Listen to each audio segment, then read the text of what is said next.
देवळ्यात थरारक अपघात, पिंपळगाव वाखारी फॉरेस्ट जवळ दोघांचा मृत्यू, धडक देणाऱ्या एर्टिगा चालकाचा शोध सुरू.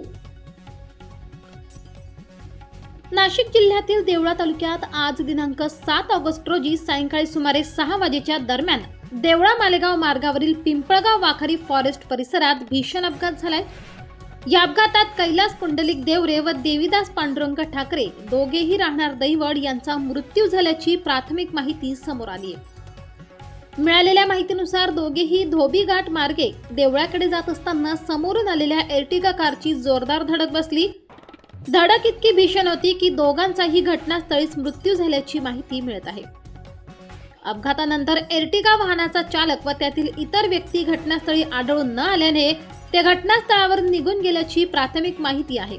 याबाबत पोलीस तपास सुरू असून अधिकृत माहितीची प्रतीक्षा आहे. घटनेची माहिती मिळताच देवळा तालुका पोलीस ठाण्याचे पोलीस निरीक्षक सार्थक नेहते, सहाय्यक पोलीस उपनिरीक्षक विनय देवरे, वाहन चालक शिंदे तसेच चौधरी, सोनवणे, बारहाते आणि परदेशी हे पोलीस कर्मचारी घटनास्थळी दाखल झाले.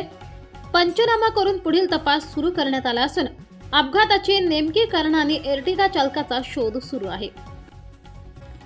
या दुर्दैवी घटनेमुळे दहिवड व देवळा परिसरात शोककळा पसरली आहे. या प्रकरणातील अधिकृत माहिती समोर येताच पुढील अपडेट आपल्या S9 TV न्यूज वर देण्यात येईल.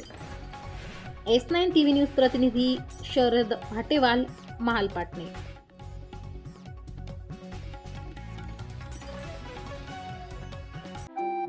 आपल्या चॅनलला नक्की सबस्क्राईब करा, बेल आयकॉन दाबायला विसरू नका.